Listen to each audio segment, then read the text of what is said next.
51 tahun sudah Indonesia kehilangan tokoh proklamasi Soekarno. Beliau adalah salah satu tokoh paling dihormati di dunia. Tokoh perjuangan yang memainkan peran penting dalam memerdekakan bangsa Indonesia dari penjajahan Belanda. Ia adalah proklamator kemerdekaan Indonesia bersama dengan Muhammad Hatta yang terjadi pada tanggal 17 Agustus 1945. Presiden pertama Indonesia ini adalah tokoh yang bisa membius melalui pidatonya. Dari beragam pidato Presiden Soekarno yang fenomenal ini, ada cukup banyak kata mutiara beliau yang ternyata terbukti kebenarannya sampai detik ini.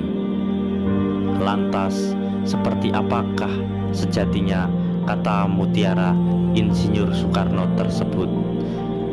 Jangan kemana-mana, tetap simak di channel DP Dolan. Kawan-kawan, sebelum nonton video ini, jangan lupa subscribe, like, komen, dan share. Soekarno, Presiden pertama Indonesia, memiliki pola pikir dan ideologi yang tinggi. Ia terus berusaha mengangkat derajat rakyat Indonesia di mata dunia agar menjadi negara yang disegani. Karenanya, kata-kata yang ia ucapkan dalam pidato-pidatonya mampu mengobarkan semangat rakyat Indonesia. Namun saat ini bangsa kita dilanda perpecahan yang muncul karena berbagai alasan.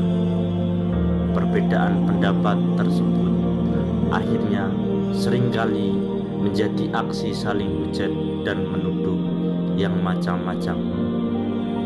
Untuk itu, mungkin ada baiknya jika kita kembali merenungkan kata-kata bijak Soekarno yang dulu pernah diucapkannya.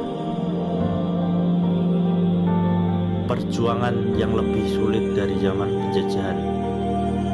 Dalam sebuah pidatonya, ia pernah mengatakan, "Perjuanganku lebih mudah karena mengusir penjajah. Perjuanganmu akan lebih sulit karena melawan bangsamu sendiri." Mungkin saat baru mencapai kemerdekaan, kalimat ini akan sulit dimengerti. Bagaimana bisa melawan bangsa sendiri lebih sulit dari melawan penjajah? Bahkan kemungkinan melawan bangsa sendiri juga sepertinya adalah hal yang aneh. Namun, sejarah membuktikan bahwa hal seperti ini sangat mungkin terjadi. Lewat kata-katanya tersebut, seolah ia mengajak bangsa Indonesia untuk waspada dan tetap berjuang, bahkan setelah Indonesia sudah merdeka. Karena yang akan kita hadapi selanjutnya adalah saudara-saudara dan bangsa sendiri. Lihat sekarang saja, perpecahan dan aksi kekerasan begitu bisa terjadi di berbagai daerah. Berbagai perbedaan yang dulunya tetap menyatukan kita sebagai bangsa Indonesia yang unik dan beragam, sekarang ini seolah justru menjadi sumbu-sumbu perpecahan yang siap diletupkan oleh para provokator. Apakah kita tetap bisa bersatu jika kita bisa dengan begitu mudah terprovokasi dan ditunggangi oleh mereka yang memiliki kepentingan pribadi? Semoga tidak saja. Merdeka itu adalah jembatan. Ketika bangsa Indonesia masih dijajah, hal yang menjadi tujuan utama adalah melawan para penjajah agar bisa merdeka sepenuhnya. Namun Merdeka sejatinya bukanlah tujuan akhir, karena setelah merdeka, Indonesia perlu bangkit dan menyembuhkan diri dari luka akibat penjajahan. Seperti kata Bung Karno, merdeka hanyalah sebuah jembatan, walau jembatan emas.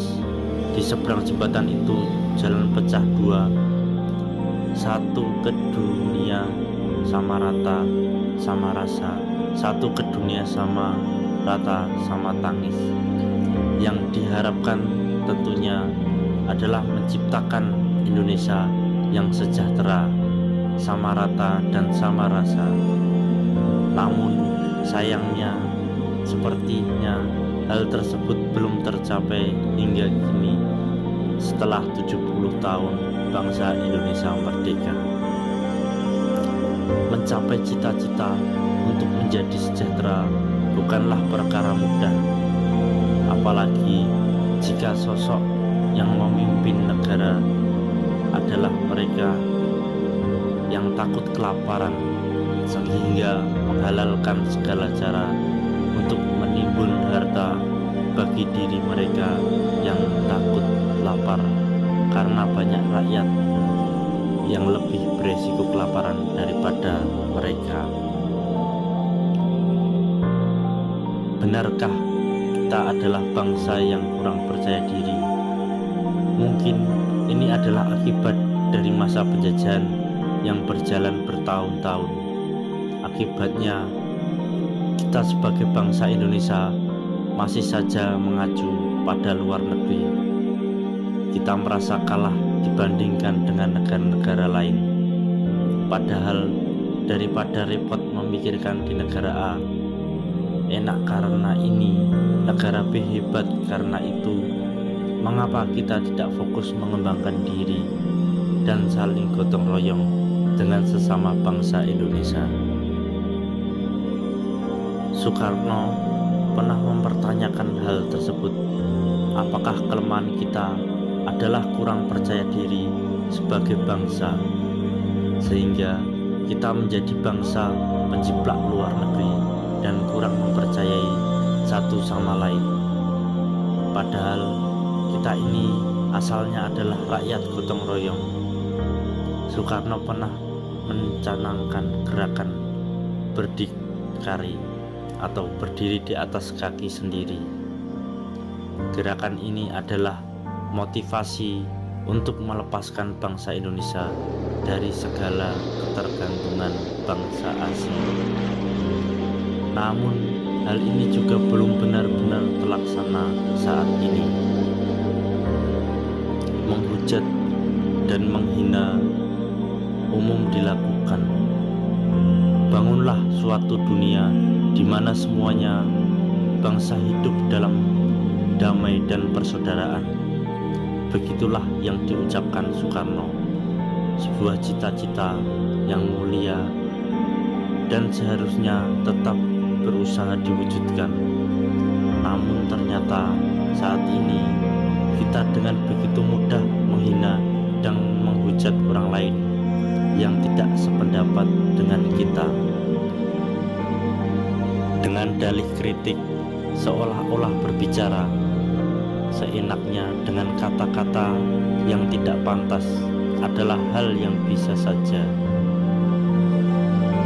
Kalau orang yang dikritik tersinggung, kemudian kita dengan seenaknya menganggap bahwa orang tersebut tidak bisa menerima kritikan, kita sepertinya lupa bahwa mengkritik itu juga ada tata caranya. Jika hal seperti ini terus dilakukan, bukanlah impian untuk hidup dalam damai dan persaudaraan terasa mustahil. Yang ada hanyalah dua kubu yang saling berteriak dan menganggap pendapatnya paling benar. Meski kita makan tempe, kita bukanlah bangsa tempe. Soekarno pernah memiliki cita-cita besar dengan gerakan-gerakan berdikari.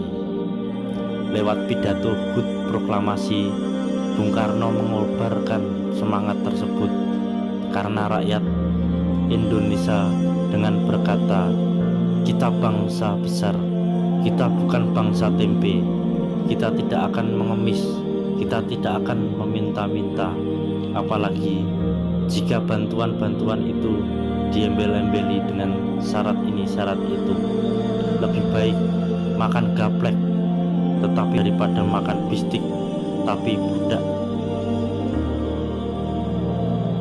Bagaimana dengan keadaan kita sekarang? Apakah kita sudah berani untuk berdiri sendiri? Ataukah kita masih ingin menjadi ketenangan dengan bantuan dari negara lain?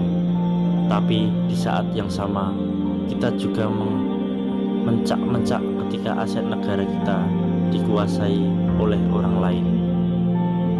Ketika mencak-mencak dengan banyaknya merek-merek dan perusahaan asing, tapi di saat yang sama kita juga masih menggunakan produk dari negara lain.